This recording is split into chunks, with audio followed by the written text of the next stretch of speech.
Eh bien, chaque semaine, nous remettons la lumière sur une personnalité qui, justement, en est un petit peu sortie. C'est la chronique « Que sont-ils devenus ?» signée Nicolas Toudert. Salut à tous. Salut Jenny, salut.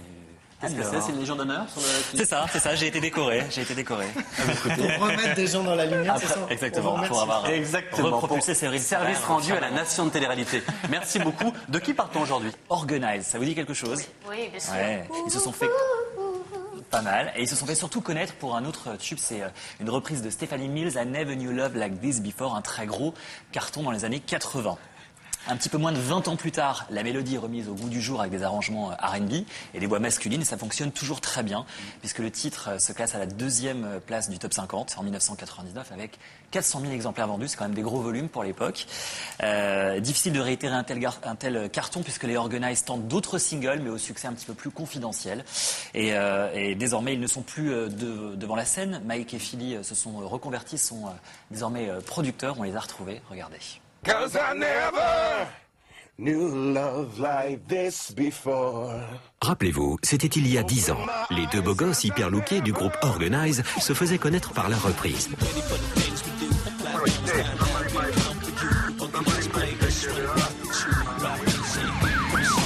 Et contrairement à ce que l'on croit à l'époque, Mike et Philly ne sont pas du tout américains. Ce qui a fait que Organize a marché, c'est justement d'arriver avec un truc très américain, avec des clips incroyables. On mettait la police, les hélicoptères, des Hummers qui nous poursuivaient dans la ville. Et pourtant, les deux potes se sont connus en faisant du basket à Aubervilliers. Et même si leur duo est loin derrière eux, le public, lui, ne les a pas oubliés. Quoique... Ça dépend si les gens nous reconnaissent toujours, parce que Mike, il était blond à l'époque, on le reconnaît un petit peu moins. Je suis passé par beaucoup de coupes. Où les gens ils te regardent bizarrement. Ouais, moi c'est souvent les gens ils me disent « Ah, on dirait Senna ».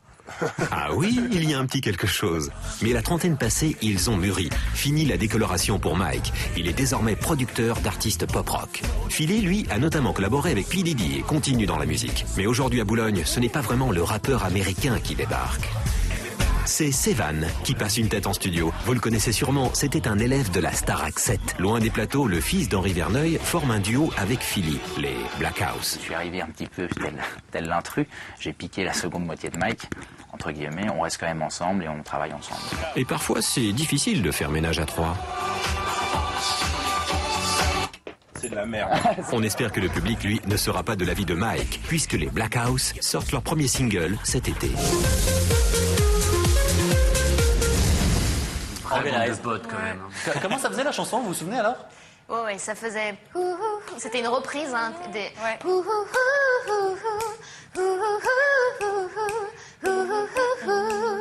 Est-ce que vous êtes encore un petit peu en contact avec...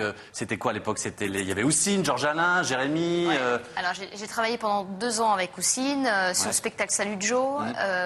On a tourné aussi l'été, on partageait souvent la scène. Nolwenn, on s'envoie tout le temps des SMS, des appels. Et Jérémy Châtelain, de mémoire, vous qui savez tout, il a épousé Alizée. Exactement. D'accord. Ils ont un enfant. Et vous dînez chez eux de temps en temps, non? Mais jamais. Chez le couple Alizée? Non, jamais. D'ailleurs, c'est dommage parce qu'on a vécu un truc énorme et quand on se croise, quand on se voit, c'est toujours des grands moments d'émotion.